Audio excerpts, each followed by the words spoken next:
Newcastle against Tottenham preview with a mango? Go on then. Yes, Geordies, welcome back to another episode. It is Monday and I hope everyone's well and has a wonderful week. But we've got two games coming up this week. We've got Tottenham midweek, then West Ham away on the weekend. Doesn't it feel like these games are coming thick and fast? If it's not the Premier League, it's the Champions League. If it's not the Champions League, it's a cup game. But it's not just any old cup game, because Newcastle United are holders of the Carabao Cup. Let me just remind you of that. Let's just embrace this picture together. Yes, we won the Carabao Cup last season, so this is a defense to our title. So I want to win every single game we play, no matter the competition, no matter the opponent. So in this episode, we're going to be talking about what you can expect from Tottenham. Are they different from Ange-Ball now that they've got Thomas Frank? What you can expect from Newcastle United, and then we're going to predict some starting 11s. But there's three things I want to ask. I need a favour from you guys. If you don't mind, it'll just take a minute. First thing, drop your score predictions in the below. Second thing, hit that like button, hit the subscribe button if you haven't already, so you can join the Mango Fruit Basket family. And third thing, there's more Mango Fruit Basket families coming.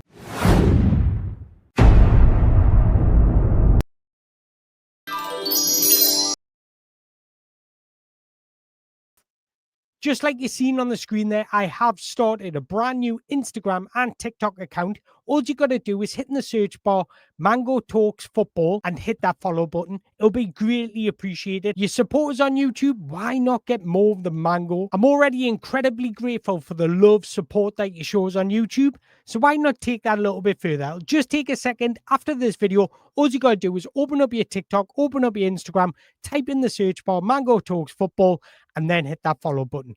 Honestly, it'll mean the world to us. We will be talking a lot on Newcastle United, but I'll also be highlighting some wonder kids that are up and coming. Let's get on with this video, because the first thing I want to do is speak about our incredible record against Tottenham. In fact, Tottenham have not won at St James's Park since 2021. Guess who was manager? Steve Bruce. So under Eddie Howe's guidance, Tottenham have never come to St James's Park and won. In fact, they've not beaten us in our last 5 games, home and away. As you can see on the screen there, we beat them 4-0, we drew 1-1, we beat them 2-1 at home in 2024, and then in 2025, they didn't beat us. We went to their place, turned them over 2-1. I think Sven Botman, that was his first game back from injury, and then we drew them at home 1-1. Under the Eddie Howe era, Tottenham have never beaten Newcastle United at St James's Park, and I'm hoping that record continues on Wednesday night. But there is a but, and there's a big but, because Tottenham Hotspur this season have been incredible away from home. In fact, in all competitions, they are unbeaten away from home. Now, I've got a theory as to why, but let's just look at their record, because they sit third in the Premier League table as it stands. But their home record is being complete opposite of their away record. At home, they've dropped points against Aston Villa, Bournemouth and Wolves. Wolves, who have not won a Premier League game all season, drew at their place. So if you look at the league table from away form, Tottenham sit top. Now, I know this is a cup game and not the Premier League, but even in the Champions League, Tottenham are unbeaten away from home. But on the flip side, if you look at their home form, they're sitting 17th in the Premier League table. Now, I've got a theory as to why. Away from home, Thomas Frank and Tottenham can be a little bit more pragmatic. They can sit back, sit deep and hit teams on the break. Whereas when they're at home, they've got to take the initiative. They see more of the ball. So they've got to come out and try and break down the opposition. And that's where they struggle. Even if you look at their average positioning away from home this season and at home, you can see the difference. They're sitting a deep block, low block away from home, whereas when they're at home, that's where they need to entertain their fans. So they try and squeeze the pitch and play higher up the pitch, which puts them into trouble because then they're vulnerable to the counter-attack. So what I'm trying to say is teams are doing to them at home what they're doing away to teams, sitting in a low block, inviting pressure and then beating them on the break. Thomas Frank has brought a similar style to what we're seeing at Brentford,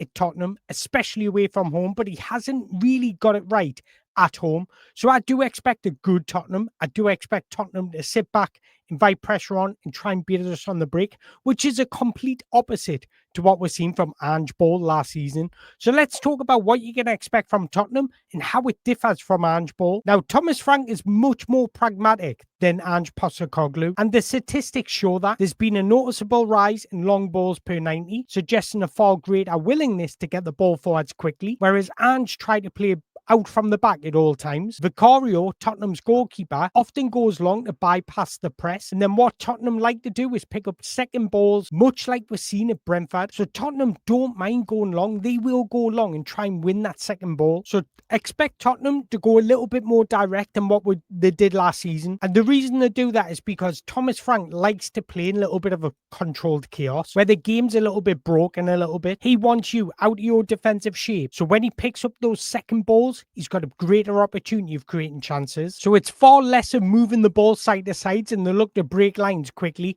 And they often use Mohamed Kudus or Xavi Simons between the lines to get on the ball and drive at defenders. I also looked at their average positioning off the ball when it was Ange Postecoglou and Thomas Frank. Postecoglou's defenders were more spread out, and they had two midfielders patrolling the halfway line, whereas Thomas Frank's a little bit more bunched together. But what they both did is attacked with four, so they tried to create a 4-on-4, one-on-one situations in the final third. Ange Postecoglou had more passes, created more chances, but Thomas Frank has a bigger and higher shot conversion rate, and Tottenham this season are also crossing the ball a lot more than they did last season. They're averaging 23.3 crosses per 90 against the other Premier League teams, and compared to 19.8 last season. So under Thomas Frank, you're going to see a less slow build-up, more direct play, but creating less opportunities, but better opportunities. So what I'm trying to say here, guys, is don't expect the same Tottenham that we've seen over the past couple of seasons. I know Tottenham have had an abysmal record against Newcastle United, especially at St James's Park. They haven't won there since 2021. This is Thomas Frank, and he is a lot different to what we've seen over the past couple of seasons. So just to explain it a little bit further, Ange-Ball was high risk, high reward, whereas Thomas Frank Spurs is a little bit more measured, structured, and business-like. So they're set up in a 4-3-3 or a 4-2-3-1, depending on the opposition and the availability. But they do adapt their system during the game. That includes switching from a 4-3-3 to a 3-5-2 defensively, creating overloads with 3 or 4 players in wide areas and compacting the centre of the pitch. The biggest difference that Thomas Frank is brought to Tottenham over Ange Postecoglou is that he's technically flexible. Ange Postecoglou had one way and one way only, whereas Thomas Frank regularly changes his formation in and out of possession. When Tottenham are defending under Thomas Frank, it's very similar to what we've seen at Brentford. They set up in a 5-3-2 shape. They look to set up in a low block, always trying to close the centre of pitch, forcing the opposition out wide, but they do it differently depending on where the ball is. If the ball is in Newcastle's own defensive third, Tottenham will look to squeeze the pitch. It's not high line like Ange Postecoglou had, but it's higher than a deep block. And they do that because if the ball goes loose or there is a turnover, they've got players in good positions to punish the opposition. They also press in a man-to-man press, but what's interesting about Tottenham is they use their press as an attack. If they bypass the press, they keep the players quite high, so if they do win the ball back in that second press, then they've got their forwards in good positions to create opportunities. So this is something Newcastle United need to be wary of. And when it comes to their in-possession play, it's all about numerical advantages. Thomas Frank regularly inverts one of his fullbacks, which is usually the left back. And they do this so they've got good defensive cover while their midfielders get into good attacking positions. And their attacking positions, we're seeing this a lot with Mbeumo last season and Wissa. They attack the half spaces. And they do that by having 2 number 8s attacking the half spaces. Now, what they do is bring in their left back so he can sit with their number 6. And that gives a license for their number 8s to be free and express himself, which is lovely. It is lovely. But what Thomas Frank has brought to Tottenham, and something I've wanted us to capitalise on, but they've actually got a good record this season, and that is set pieces, defensively and offensively. Ange Postecoglou, since he's arrived in England, has the worst set piece metric than any other manager, 10 worse than the number 2. So Tottenham last season were abysmal from set pieces, conceding after conceding, and then not scoring after not scoring. But Brentford were very good, and Thomas Frank has brought that to Tottenham. We've seen them just beat Everton last night, and they scored off 2 set pieces. Tottenham are very dangerous now off set pieces, but they defend them incredibly well, which is something they didn't do last season. Having said all that, right, it's a cup game. So I do expect many changes, but Tottenham do have more squad depth now. So although they might make changes, they've still got quality players out on show. We beat Bradford in the opening game 4-1. Tottenham beat Doncaster 3-0, and this was their lineup. So Thomas Frank actually takes cup games quite seriously, going off what they played last time. Kinski came in at goal, who isn't a bad rotation for Vicario. Porro started at right back. Polina played at centre back. I hope he plays at centre back against us, because that's where we should target. Danso played. Jed Spence started at left back. Xavi Simmons played. Bentancur played. Archie Gray played. Brennan Johnson played. Odebird played, and Matthias Tell played. So I do expect Tottenham not to play a lot of kids, is what I'm trying to say, but they do have some injuries or some doubts leading up to this game. We all know Kulusevski, Madison, Bissouma, Ben Davis are all injured. Now the doubtful people is Solanke, Christian Romero, and Destiny Undogi. And judging by Thomas Frank last season in cup games, he does go relatively strong. Don't forget, we beat Brentford on our way to the final, which we won, may I add. But Brentford came to St. James's Park and played a strong team. So I genuinely believe that Thomas Frank takes these games relatively serious. So I do expect a strong Tottenham side, is what I'm trying to say. But personally, I think going off our last couple of seasons, especially against Ange Postecoglou, our intensity, high press was too much for Tottenham, especially when they were trying to play out from the back. Last season, Tottenham lacked a deep line playmaker, somebody that can get on the ball on the half turn and create and orchestrate and dictate play. And when you've got Ange Postecoglou, who wants to play out from the back, you've got to profile your squad, and you need a deep line playmaker, especially an elite one. So I've got a funny feeling that Thomas Frank will go to a man-to-man press in a 4-3-3 system. Now, in footballing terms, and this is nerdy terms, what do you look to do is pack our midfield out the game. When you're talking about packing a player or a section of a team out the game, it just means eliminating them out the game. So don't play through them, just bypass them. So I expect Tottenham to go a lot more direct than the Tottenham teams we've seen at St. James's Park over the past couple of seasons. So what I want to see from Newcastle United in possession is breaking Tottenham's press. They sit in a compact low block, so we need to break that. So we need a lot of rotations, especially from our midfield three, because that opens up passing lanes and creates overloads to escape their press. What do I always say? You need to find a way of moving the opposition out of their position. That's what we didn't really do against Fulham. And this is why I've selected the team I'm going to show you at the end of this video, because we need to concentrate on moving Tottenham's players into uncomfortable positions, because once you force them into uncomfortable positions, that's where the game's opening up. And Newcastle do their best work when the game's open, when it's broken play. So we need to find a way of breaking up the play. Now, personally, I think if we have a similar showing to what we did against Fulham, where we're giving them opportunities, we're allowing them to dictate play, we could get beat. We need more intensity. We need to find a way of moving the ball a little bit quicker. We need to support each other in possession. Because I can't lie, I don't mind that Fulham game. And when I'm watching games, right, when I'm watching Newcastle United games, I'm writing down at every opportunity. So if we score in the last minute, I've already wrote my notes. So if there's something I'm not happy about, I won't change it, because when I just reflect after the game, I kind of look at the score line and it makes us go a little bit unbiased. But if I write notes from minute 1 to minute 90,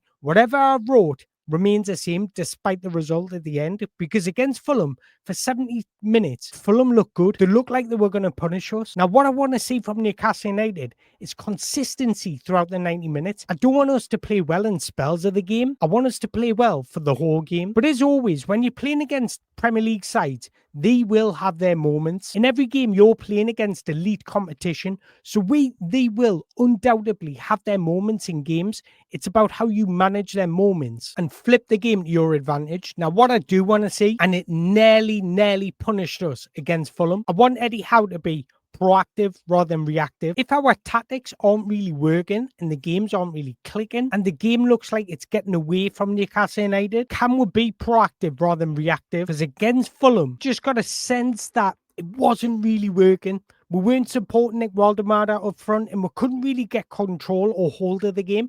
And then when we made substitutions, it was a little bit different. Anthony Elanga come on and actually played well. Harvey Barnes come on and played well. William Osula came on and just caused a little bit of havoc, a little bit of chaos to their backline. And I think that is exactly what we're going to need against Tottenham. Somebody that will run the channels. Because when it comes to Nick Waldemar, I absolutely love Big Nick. I can't even lie. Like, I love his gracefulness, his elegance, his ability to link up play, his willingness to drop deep, hold off defenders and invite teammates into the game. But you need to do the running for him. I always say in games you need to compromise to benefit your teammates' profile. Nick Valdemada does not have the profile to run the channels, so one player needs to do it for him. This is why I wanted a little bit more from Jacob Murphy. I wanted a little bit more from Bruno. I wanted a little bit more from Anthony Gordon, trying to open up the space, running in behind, making runs, knowing that you won't even get the ball, because that's when you punish your opposition. Because theoretically, you're opening up space for a teammate to express himself. You're moving one of their opposition out of their position. And we need to do a little bit more of that, in my opinion. A little bit more rotational play along the front line goes a long way. Tottenham want to invert a fullback, which is usually their left back. Porro's the one that gets forward and looks to overlap. Their left back is the one that looks to come inside and support their number 6. So what we need to do is stop him doing that. And by doing that, you attack that channel down the left-hand side. So I want us to be a little bit more brave, a little bit more courageous in possession. So whoever's playing on the right wing, and if it's William Osula playing up front, let's support each other. Let's attack those left half spaces, because that is exactly how you're going to beat Tottenham. Tottenham recently went to Monaco and they were terrible. They sat in a low block and invited pressure on. What Monaco did brilliantly was move their players out of their position. They created a handful of chances and Tottenham were lucky to come away with a 0-0 draw. Now, hopefully luck doesn't strike twice. So what I'm trying to say is, what I want to see from this game is a good performance. I want a good performance because I know there's going to be a lot of changes, but I want the style to remain the same and I want us to be proactive rather than reactive. Benfica is the only game this season where I've looked and thought, yeah, we've played well. We deserve to win that game. There's been a few occasions this season where I've thought we've played well in spells, but we've looked really sloppy and just inconsistent in possession. So I've got no doubt that Tottenham will have their moments in this game, because that is what sport is all about, and that is elite level football. But I really want us to have control in this game. I do think there'll be a lot of changes because Eddie Howe doesn't want burnout in his squad. Since our last EFL Cup game, we've played 6 games. We're lost, won, lost, won. We're close to getting on a 3-game win streak. That's something we haven't done since April last year. We went on a 5-game win streak. But the reason why I want to see changes is because squad depth validation. I want Eddie Howe to realise that he can't trust these players. He can't trust the second-string team to go out there, perform and get a result. Now, I know the majority of you guys might sit there and think, well, it's only a cup game. Our main focus is in the Premier League because we need to start climbing up that table. But I think winning against Tottenham is a psychological edge. Means that we'll win 3 games on the bounce. We get that winning feeling. And once you get that winning feeling, it brings up confidence and winning becomes a habit. So considering we've got West Ham on the weekend who are breathed of confidence, they look shocking this season. Let's build that consistency, that momentum going into West Ham on the weekend. And don't forget what an opportunity this is. We win this game of football, we're in the quarterfinals of the Carabao Cup. Now that, my guys, would be a good defence to our Carabao Cup, considering we've got Champions League to play for as well. Now it's a fun part. Let's predict our starting 11. But firstly, I want to hear your predictions in the below and what you want to see. But I found it quite hard to predict this one because there is a couple of players that I would love to rest, but I don't think we can rest because of lack of squad depth. So this is a starting 11 that I think Eddie Howe will go with. I think he'll start with Aaron Ramsdale in goal because he played against Bradford, and I think he's using the cup competitions to really see what Aaron Ramsdale can bring and if he's worth spending money on at the end of the season. Now, our back four is going to be interesting because personally, I would love to see us rest both Malik Chow and Sven Botman. Now, the only way we do that is if he plays Emil Kraft at right back, move Kieran Trippier to left back and push Dan Burn back at centre back. So that is one possibility. But if he doesn't do that, I think it will be Trippier at right back, Malik Chow, you rest Sven Botman, play Fabian Shaw and play Dan Burn at left back. Would it be my choice to play Dan Burn at left back? Certainly not. Now in the midfield's interesting as well because I struggled picking this because I think he might play Sandro Tonali just to get him a little bit match sharpness, but he'll only play him for like 45 minutes, maybe 55 minutes, just so he can get a bit of rhythm into his stride before we play West Ham on the weekend. What I think we might see is Joe Linton instead of Bruno, because he's already rested Joe Linton. I think it's time he rests Bruno. So we might see Joe Linton instead of Bruno. But I do think Jacob Ramsey will start this game. And I want to see a little bit more Jacob Ramsey. I can't lie. I think from the short spells, the little cameos I have seen, he's actually shown signs that He's actually a bowler. And I think he brings some much needed dynamism to our midfield, especially with Dan Burn at left back. And I've already explained this situation so many times, so I'm not going to again. But when you're playing a defensive left back, you need dynamism from your number 8. And that's exactly what Jacob Ramsey brings. And then I think Anthony Elanga will start. Look, I've defended Anthony Elanga, and I think he had a big impact against Fulham on the weekend. So I want to see the same attitude when he's starting games and not just coming on in games. I want to see a little bit confidence.